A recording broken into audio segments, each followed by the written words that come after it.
जय हिंद दोस्तों, स्वागत है एक बार फिर से आपका अपना यूट्यूब चैनल मिक्स एजुकेशन वाला 9119 में। दोस्तों, आप अगर बीए बीबीए का फर्स्ट सेमेस्टर का वोकेशनल का एग्ज़ाम दिए हैं, ऑप्शनल वाला, ठीक है, ऑर्गेनिक फार्मिंग का, ठीक है ना, ठीक है ना दोस्तों। तो आप इस वीडियो में मिला सकते हैं कि आपका आंसर कितना सही है और आप कितना सही करके आए हैं और आपका कितना आंसर सही नहीं है, ठीक है ना दोस्तों। तो चलिए बिना किसी देरी के हम स्टार्ट करते हैं और जानते हैं कि आप कितना आंसर सही करके आए हैं इस ऑप्शनल क्वेश्चन में, ठीक है ना दोस्तों। चलिए बिना किसी तरीके हम लोग स्टार्ट करते हैं और जानते हैं कि आप कितना आंसर सही करके आए हैं, ठीक है। पूर्णतः जैविक राज्य घोषित होने वाला पहला राज्य कौन सा था? तो पहला है हमारा जम्मू कश्मीर, राजस्थान, सिक्किम, मणिपुर। इनमें से सही आंसर होगा हमारा सिक्किम, ठीक है। ठीक है दोस्तों, दूसरा क्वेश्चन है राष्ट्रीय जैविक खेती कार्यक्रम किसके अंतर्गत आता है? ए नंबर है कृषि और किसान कल्याण मंत्रालय, बी नंबर है वाणिज्यिक मंत्रालय, सी नंबर है खाद्य मंत्रालय, डी नंबर है उपरोक्त में से कोई नहीं। तो इसका डी नंबर सही हो जाएगा, उपरोक्त में से कोई नहीं, ठीक है। तीसरा नंबर क्वेश्चन था जैविक खाद किससे मिलकर बनता है? तो ए नंबर तेल केक, बी नंबर जानवर की हड्डी, C number vermicompost, D number सभी। तो इसमें से सभी नहीं होगा, इसमें से होगा जानवर की हड्डी। ये हमारा बी नंबर सही हो जाएगा। चौथा नंबर क्वेश्चन था कि कौन सा जैविक खाद नहीं है? तो ए नंबर हरी खाद, B number compost, C number farmyard खाद, डी नंबर है यूरिया। तो इसमें से डी नंबर हो जाएगा हमारा यूरिया, क्योंकि ये जैविक खाद नहीं है, ठीक है। 5 नंबर क्वेश्चन था शहर में खाद बनाने के लिए कौन सा या से प्रमुख घटक है या हैं? तो ए नंबर हो जाएगा कार्बन स्रोत, बी नंबर था वायु, सी नंबर पानी, डी नंबर सभी। तो इन तीनों को मिलाकर क्या होता है, शहर में खाद बनाने के लिए एक प्रमुख घटक बन जाता है, ठीक है। तो इसमें से हमारा डी नंबर सही हो जाएगा, तीनों हो जाएगा हमारा कार्बन स्रोत, वायु और पानी। तो ये सभी हो जाएगा, ठीक है। 6 नंबर क्वेश्चन था उन तिलहनों के नाम बताइए जिनमें खली बनाई जाती है। उन तिलहनों के नाम बताइए जिनमें खली बनाई जाती है। तो ए नंबर है सोयाबीन, बी नंबर कपास के बीज, सी नंबर कोपरा, डी नंबर सभी। तो इन तीनों को हम क्या करते हैं, खली के तिलहनों के नाम सॉरी उन तिलहनों के नाम बताइए जिनमें खली बनाई जाती है। तो ए नंबर था हमारा सोयाबीन, बी नंबर था कपास के बीज, सी नंबर था कोपरा, ठीक है ना, डी नंबर है सभी। तो ये तीनों हो जाएगा, तो इसका सही आंसर हो जाएगा ये सभी, ठीक है ना। 7 नंबर क्वेश्चन था तेल केक में भरपूर मात्रा होती है। तेल केक में भरपूर मात्रा किसकी होती है? तो ए नंबर प्रोटीन और कार्बोहाइड्रेट में, ठीक है, बी नंबर खनिज और फाइबर में, सी नंबर ए और बी यानी कि प्रोटीन और कार्बोहाइड्रेट, खनिज और फाइबर, ये दोनों को आ रहा है, और डी नंबर हो जाएगा कोई नहीं। तो हमारा ये क्या हो जाएगा, प्रोटीन और कार्बोहाइड्रेट, खनिज और फाइबर, ये दोनों हो जाएगा। तो इसका सी नंबर सही हो जाएगा, ठीक है। 8 नंबर क्वेश्चन था सरसों के का एनपीके मान लगभग कितना होता है, ठीक है। तो सरसों के का एनपीके मान लगभग 8 -1 होता है, ठीक है। तो ए नंबर सही हो जाएगा। एनपीके का मतलब होता है नाइट्रोजन, नाइट्रोजन, पी का मतलब होता है फास्फोरस, फास्फोरस, के का मतलब होता है कार्बोहाइड्रेट, ठीक है। तो इसका ए नंबर सही हो जाएगा, ठीक है ना। 9 नंबर क्वेश्चन था पशु अपशिष्ट का उपयोग किया जा सकता है, यानी कि पशु अपशिष्ट का उपयोग किसमें किया जा सकता है? तो आइए देखते हैं इसमें कौन सा हमारा आंसर सही था। ए नंबर हो जाएगा नाइट्रोजन का स्रोत, बी नंबर था मिट्टी को बेहतर बनाने के लिए, सी नंबर जैविक खाद, डी नंबर सभी। तो ये तीनों क्या हो जाएगा, हमारा सही हो जाएगा, क्योंकि इन तीनों में अपशिष्ट का उपयोग किया जा सकता है, ठीक है। तो डी नंबर हमारा क्या हो जाएगा, सही हो जाएगा। 10 नंबर क्वेश्चन था जैविक खाद्य अवशेषों को मूल्यवान मिट्टी संशोधन में पुनर्चर पुनर् 10 नंबर क्वेश्चन था जैविक खाद्य अवशेषों को मूल्यवान मिट्टी संशोधन में पुनर्चक्रित करने के लिए कीड़ों का उपयोग करना कहलाता है। तो इसमें से देखेंगे कि हमारा आंसर कौन सा सही था। ए नंबर है हरी खाद, बी नंबर है NADEP, सी नंबर है वर्मिंग कंपोस्टिंग, ठीक है, डी नंबर है सभी। तो ना ये होगा, ना ये होगा, ना ये होगा, हमारा सी नंबर सही हो जाएगा वर्मिंग कंपोस्टिंग, ठीक है। 11 नंबर क्वेश्चन है वर्मिंग कंपोस्ट के लिए कौन से उपयोग किए जाते हैं? तो ए नंबर है गाय का गोबर, बी नंबर है केंचुआ और सूखे पत्ते, सी नंबर है मिट्टी, डी नंबर सभी। तो इन सभी का हम लोग प्रयोग करके वर्मिंग वर्मिंग कंपोस्ट का उपयोग करते हैं, ठीक है। तो ये हमारा डी नंबर क्या हो जाएगा, सही हो जाएगा, ठीक है ना। 12 नंबर क्वेश्चन था हरी खाद वाली फसलें हैं। तो पहला हो जाएगा ए सनहेम्प, बी लोबिया, सी ए और बी, डी सोरघम। तो ये दोनों क्या हो जाएगा, हमारा आंसर सही हो जाएगा। सनहेम्प और लोबिया क्या हो जाएगा, तो इसका सी नंबर सही हो जाएगा। ये हरी खाद वाली फसलें हैं, ठीक है ना। ठीक है ना दोस्तों। अगर वीडियो अच्छी लग रही हो तो वीडियो को लाइक कीजिए, और हमारे चैनल पर नए हैं तो चैनल को सब्सक्राइब कीजिए, और अपने दोस्तों को भी ये वीडियो शेयर जरूर कीजिए, ताकि वे सभी इस क्वेश्चन को मिला सके कि हमारा आंसर कितना सही था। ठीक है ना दोस्तों। तो चलिए अब 13 नंबर क्वेश्चन देखते हैं। 13 नंबर क्वेश्चन था हमारा, हरी खाद बनाई जा सकती है। हरी खाद किससे बनाई जा सकती है, तो आइए देखते हैं इसमें। ए नंबर मूत्र और मल से, बी वर्षिम से, सी बाजरा से, डी सभी। तो ये तीनों क्या हो जाएगा, हमारा आंसर सही हो जाएगा। तो ये क्या हो जाएगा, हमारा सही आंसर हो जाएगा डी। ठीक है ना। अगर आप लोगों ने डी आंसर सही किया हो तो आपका बिल्कुल ही सही है। ठीक है, चलिए आगे देखते हैं। 14 नंबर क्वेश्चन था। 14 नंबर, फलीदार फसलें है या हैं। पहला हरा चना, लोबिया, खेसारी, और डी नंबर हमारा सही सभी। ठीक है ना। तो ये तीनों क्या हो जाएगा, हरा चना भी हमारा फलीदार फसलें हैं, और लोबिया भी फलीदार फसल है, खेसारी भी फलीदार फसल है। तो इसका सही आंसर हो जाएगा डी। ठीक है ना। आप लोग खेसारी लाल मत समझ लीजिएगा, ये एक फसल का नाम है। ठीक है ना, खेसारी। ये ना हो कि आप लोग खेसारी लाल यादव का नाम सुन करके खेसारी पे ही मार देंगे, तो सही हो जाएगा। ठीक है ऐसी गलती मत करिएगा। ठीक है ना। चलिए 15 नंबर क्वेश्चन है हमारा, फलीदार फसलें मिट्टी को समृद्ध बनाती है। ए नंबर हो जाएगा फास्फोरस, बी है आयरन, सी है नाइट्रोजन, डी है मैग्नीशियम। तो हमारा डी नंबर सही हो जाएगा मैग्नीशियम। ठीक है ना। फलीदार फसलें मिट्टी को समृद्ध बनाती है, मैग्नीशियम। ठीक है ना दोस्तों।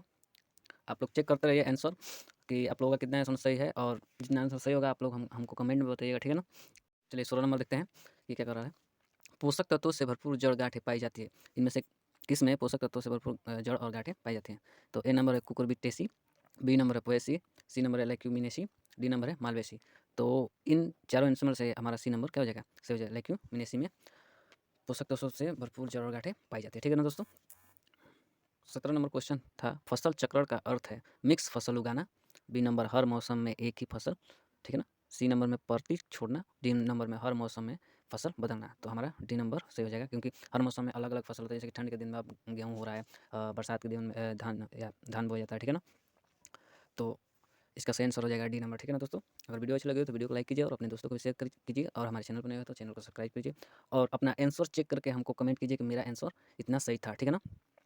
चलिए अगला क्वेश्चन है हमारा 18 नंबर, तरल खाद है या है। तरल खाद, गाय का मूत्र, बी नंबर वर्मी धुलाई, सी नंबर बकरी का मूत्र, डी नंबर सभी। तो इसमें एक तरल खाद है गाय का मूत्र। ठीक है ना। तरल मतलब समझ ही रहेंगे, जो तैरता है। ठीक है, जो बहता है, सॉरी जो बहता है उसको क्या बोलते हैं, तरल। ठीक है ना, तरल खाद बोलते हैं। ठीक है ना दोस्तों। 19 नंबर क्वेश्चन था, मिट्टी की संरचना में सुधार करने के लिए हमें चाहिए क्या चाहिए। तो आइए इसमें देखते हैं क्या चाहिए हमको। ए नंबर जैविक खेती विकसित करना, बी जैविक उर्वरक विकसित करना, सी नंबर हरी खाद विकसित करना, डी नंबर सभी। तो इनसे सही सही हो जाएगा। ठीक है, सभी सही हो जाएगा। 20 नंबर क्वेश्चन था, जैविक खेती में शामिल है A number vermicompost, B number जैव कीटनाशक, सी नंबर जैव उर्वरक, डी नंबर सभी। तो इसमें हमारा डी नंबर सही हो जाएगा, क्योंकि जैविक खेती में सभी लोग क्या होते हैं, सभी शामिल होते हैं। ठीक है ना। 21 नंबर क्वेश्चन था हमारा, मिट्टी के प्रदूषण स्तर को नियंत्रित किया जा सकता है, किससे किया जा सकता है। ये कह रहा है कि मिट्टी के प्रदूषण स्तर को नियंत्रित किससे किया जा सकता है। तो ए नंबर था उर्वरकों का उपयोग करके, बी नंबर जैविक खेती का उपयोग करके, सी नंबर कीटनाशकों का उपयोग करके, डी नंबर सभी। तो ये हमारा क्या हो जाएगा, सभी हो जाएगा। ये तीनों हमारा क्या हो जाएगा, सही है। तो डी नंबर क्या हो जाएगा हमारा सही। ठीक है ना। 22 नंबर क्वेश्चन था, जैविक खेती में प्रयोग नहीं की जा सकती है, क्या नहीं प्रयोग किया जा सकता है। तो ए नंबर अंडे का छिलका, बी नंबर मूंगफली का छिलका, सी नंबर अखरोट का छिलका, डी नंबर एनपीके। तो एनपीके जैविक खेती में प्रयोग नहीं किया जा सकता है। ठीक है ना। ये 22 नंबर क्वेश्चन था। 23 नंबर क्वेश्चन था हमारा, वह प्रक्रिया जिससे सभी उर्वरक और कीटनाशक प्राकृतिक संसाधनों जैसे रक्त चूर्ण या अस्थि चूर्ण से प्राप्त किए जाते हैं। ए नंबर अकार्बनिक खेती, बी नंबर एकीकृत खेती, सी नंबर शुद्ध जैविक खेती, डी नंबर न्यूनतम खेती। तो हमारा डी नंबर सही हो जाएगा, न्यूनतम खेती। ठीक है ना। 24 नंबर क्वेश्चन था। 24 नंबर क्वेश्चन था, मृदा स्वास्थ्य रख रखाव में शामिल अभ्यास कौन से है। ठीक है ना। तो ए नंबर था प्रति खेत, बी फसल चक्र, सी जैव उर्वरक, डी सभी। तो इसमें हमारा क्या हो जाएगा, सभी हो जाएगा, यानी कि ये तीनों मृदा स्वास्थ्य रख रखाव में शामिल हो गया। ठीक है ना। तो डी नंबर हमारा क्या हो जाएगा, सही हो जाएगा आंसर। ठीक है, आप लोग चेक करते रहिए किसका कितना आंसर सही है, और कमेंट में फेंक के मारी कि मेरा इतना आंसर सही था। ठीक है ना दोस्तों। वर्मिंग कंपोस्ट किसके द्वारा तैयार किया जाता है, 25 नंबर क्वेश्चन था। ठीक है ना। वर्मिंग कंपोस्ट किसके द्वारा तैयार किया जा सकता है। ए नंबर था जीवाणु, बी नंबर कवक, सी नंबर केंचुआ, डी नंबर सभी। तो वर्मिंग कंपोस्ट केंचुए के द्वारा क्या तैयार किया जाता है। ठीक है ना, केंचुआ। ठीक है ना, केंचुआ के बारे में लोग सुने होंगे या जानते होंगे। ठीक है ना। 26 नंबर क्वेश्चन था, पौधों की वृद्धि के लिए आवश्यक प्राथमिक तत्वों के नाम बताइए। ठीक है, ये पूछ रहा है 26 नंबर क्वेश्चन, पौधों की वृद्धि के लिए आवश्यक प्राथमिक तत्वों के नाम बताइए। तो ए नंबर था CuZn यानी बोरान, ठीक है ना। बी नंबर था CaMgP, सी नंबर था NPK, डी नंबर था CaFeP। तो हमारा इसमें सी नंबर सही है, NPK यानी कि नाइट्रोजन, फास्फोरस और पोटेशियम, ठीक है ना। इन ये तीनों पौधों की वृद्धि के लिए आवश्यक प्राथमिक तत्वों में आते हैं, ठीक है ना। ठीक है दोस्तों, अपना आंसर चेक करते रहिए और बताइए कि मेरा इतना आंसर सही है। चलिए आगे बढ़ते हैं और देखते हैं 27 नंबर क्वेश्चन क्या था। 27 नंबर क्वेश्चन था, जैविक खेती शब्दों का सर्वप्रथम प्रयोग किया गया था। जैविक खेती शब्द का सर्वप्रथम प्रयोग किया गया था यानी कि किसमें प्रयोग किया गया था, ठीक है ना। A number Darwin, B number Lord North Warne, ठीक है ना। C number Mendel, D number Lamarck. तो डी नंबर हमारा सही हो जाएगा, लैमार्क, ठीक है ना। ठीक है ना दोस्तों। 28 नंबर क्वेश्चन था, जैविक खेती का कौन सा घटक नहीं है। जैविक खेती का कौन सा घटक नहीं है। तो A number vermicompost, B number जैविक प्रबंधन, सी नंबर हरी खाद, डी नंबर शाकनाशी। तो हमारा डी नंबर सही है, शाकनाशी हो जाएगा, ठीक है ना। जैविक खेती का कौन सा घटक नहीं है, तो इसमें से शाकनाशी जैविक खेती का घटक नहीं है, ठीक है ना। 29 नंबर क्वेश्चन था, कौन सा जैविक खाद नहीं है। तो ए नंबर पशु खाद, B number rhizobium, C number azolla, D number sulphur. तो इसमें से सल्फर नहीं है, बाकी सब हमारा क्या है, जैविक खाद है। तो इसमें से सल्फर हमारा क्या है, जैविक खाद नहीं है, ठीक है ना। 30 नंबर क्वेश्चन था, तो इस नंबर क्वेश्चन था हमारा, फास्फोरस और अमीनो एसिड का समृद्ध स्रोत है, ठीक है ना। एक और है, फास्फोरस और अमीनो एसिड का समृद्ध स्रोत कौन सा है। तो ए नंबर अस्थि चूर्ण, बी नंबर बांस पाँच, ठीक है ना। सी नंबर है compost, D number worming compost. इसमें तो हो जाएगा हमारा 5 फास्फोरस और अमीनो एसिड का समृद्ध 5 होता है, ठीक है ना। ठीक है ना दोस्तों, वीडियो अच्छी लग रही है तो वीडियो को लाइक कीजिए और शेयर करना मत भूलिएगा, ठीक है ना। और अपना आंसर खोज करके या अपना आंसर मिला करके हमको कमेंट कीजिए कि मेरा इतना आंसर सही था, ठीक है ना। 31 नंबर क्वेश्चन था, पशुओं के मलमूत्र कीड़े के ढेर सब्जियों को विघटित करके बनाया जाता है, ठीक है ना।